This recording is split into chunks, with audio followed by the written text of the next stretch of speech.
Continuando, agora a gente vai ver as equações de Poisson e Laplace. O que a gente fez? Como que a gente, por exemplo, desenvolveu essa capacitância aqui? A gente primeiro encontrou o campo elétrico, a gente sabia que o campo elétrico era uniforme, qual era a direção dele, fez as associações em relação às fronteiras, e com isso a gente conseguiu, fazendo a integral de linha, a gente achou o potencial elétrico, com o potencial, tendo a minha densidade superficial de carga, eu encontrei minha carga total, a carga total dividida pela diferença de potencial, obtive minha capacitância. O que a gente quer obter através da equação de Poisson e Laplace? A gente quer fazer um caminho diferente para se obter dados da capacitância. O que a gente quer? A gente quer ter informações diretamente sobre o potencial, que é bem mais comum da gente encontrar. Por exemplo, a gente sabe qual é a diferença de potencial que existe nos terminais de uma tomada, a diferença de potencial que tem entre duas placas que estão associadas a determinados circuitos. Então é mais comum a gente já ter a informação do potencial. Então, a gente quer partir do potencial, percorrer o caminho de encontrar o campo elétrico, encontrar a densidade superficial de carga, a carga em si, e aí obter a capacitância. Então a gente quer partir de um ponto diferente, mas chegar no mesmo destino, que é a capacitância. Como que a gente vai fazer isso? Considerando três equações que a gente já definiu. A primeira equação de Maxwell, que é o divergente da minha densidade de campo elétrico é igual à minha densidade volumétrica de carga. A minha densidade de campo elétrico é igual à permissividade vezes o meu campo elétrico. E que meu campo elétrico é menos o gradiente do meu potencial. Fazendo aqui uma substituição simples entre essas equações, a gente chega na equação de Poisson. Que a gente vê aqui, que é o divergente do gradiente do meu potencial é igual a menos a minha densidade volumétrica de carga dividido pela minha permissividade. A gente também pode representar esse divergente do gradiente como sendo uma operação Nabla 2, que é só uma representação diferente. Essa operação, Nabla 2, é uma operação igual a gente viu tanto para o divergente quanto para o gradiente. Agora, a associação entre eles, que é o Nabla 2. Ele é uma operação que ela depende do sistema de coordenadas. Ou seja, no cartesiano vai ser um, cilíndrico vai ser outro, esférico vai ser outro. Ele é basicamente a aplicação do gradiente do divergente em cima do gradiente. Eu chego nessas formulações aqui. O que é comum entre eles? A gente encontra aqui a derivada parcial de segundo grau em relação a cada uma das coordenadas. X, Y, Z, ρ, φ, Z, R, θ e φ, dependendo da coordenada. Essas são equações um pouquinho complexas da gente trabalhar, mas é a partir delas que a gente vai conseguir nossas observações. O que a equação de Poisson nos diz? Ela representa a relação que existe de potencial elétrico dentro de um volume desconhecido de carga, ou seja, eu tenho um volume qualquer, sei que ali dentro tem carga, sei que ele tem uma distribuição de potencial e que ali dentro tem carga, e eu consigo encontrar essa relação existente através da minha equação de Poisson. Ou seja, Nabla 2 do meu potencial dentro desse meu material vai ser menos ρV dividido pela permissividade.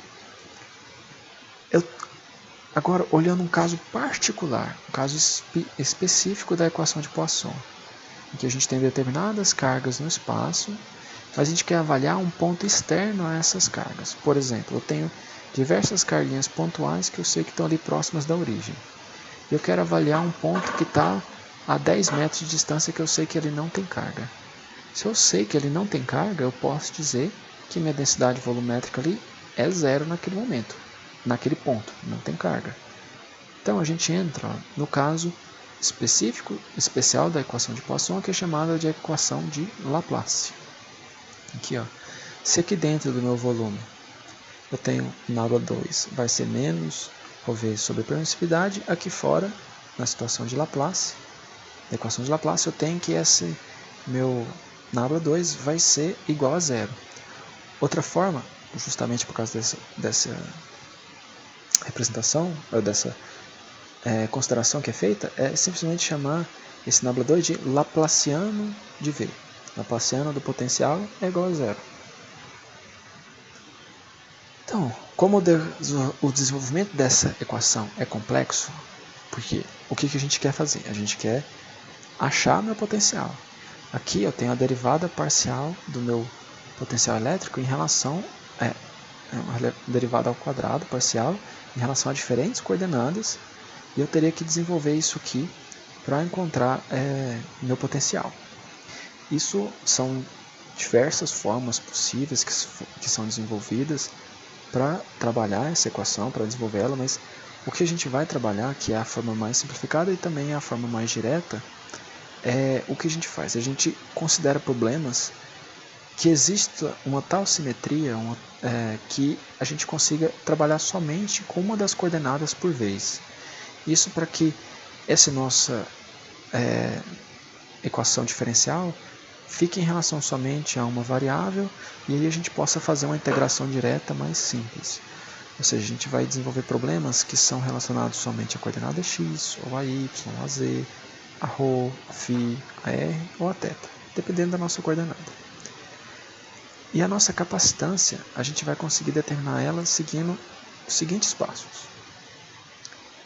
A gente vai inicialmente determinar nosso potencial a partir da integração da equação de Laplace, ou seja, Laplaciano de V igual a zero, e de condições de limites estabelecidas. Que condições de limites são essas?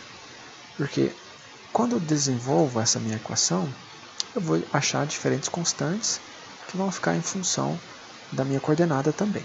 Daqui a pouquinho a gente desenvolve um exemplo que a gente vai poder entender melhor o que é isso. Mas a gente vai precisar de condições de limite para definir essas constantes, porque existem diversas equações que satisfariam essa situação de Laplace. Então a gente precisa de condições de limite para situar essa equação, que poderia ser geral, no nosso problema, e aí sim a gente tem uma equação para o nosso potencial elétrico. Tendo essa equação, a gente calcula o campo elétrico, que é menos o gradiente do potencial. A gente encontra a nossa densidade de campo elétrico, que é dada pela multiplicação do campo pela permissividade. A gente encontra a densidade normal, a densidade de campo normal, ou seja, lembrando que a capacitância é um condutor e outro condutor imersos em um dielétrico. A gente avalia a carga dentro de um condutor e a diferença de potencial entre eles. Nesse ponto aqui, a gente encontra a densidade de campo normal em um dos condutores, ou seja, essa que está aqui imediatamente coladinha no meu condutor. Com base nessa densidade que eu já encontrei, eu encontro na minha condição normal, naquele limite de fronteira entre meu condutor e meu dielétrico. Com essa densidade definida, eu sei pelas condições de fronteira do meu condutor que essa densidade é igual à minha densidade superficial de carga nesse condutor. Com essa densidade superficial eu consigo determinar a minha carga Q, com a carga Q eu determino a minha capacitância. Então esse é o passo a passo que a gente segue. Então vamos ver aqui dois exemplos para essa nossa utilização dessa equação. A gente vai calcular a capacitância entre placas paralelas e a capacitância entre cascas cilíndricas.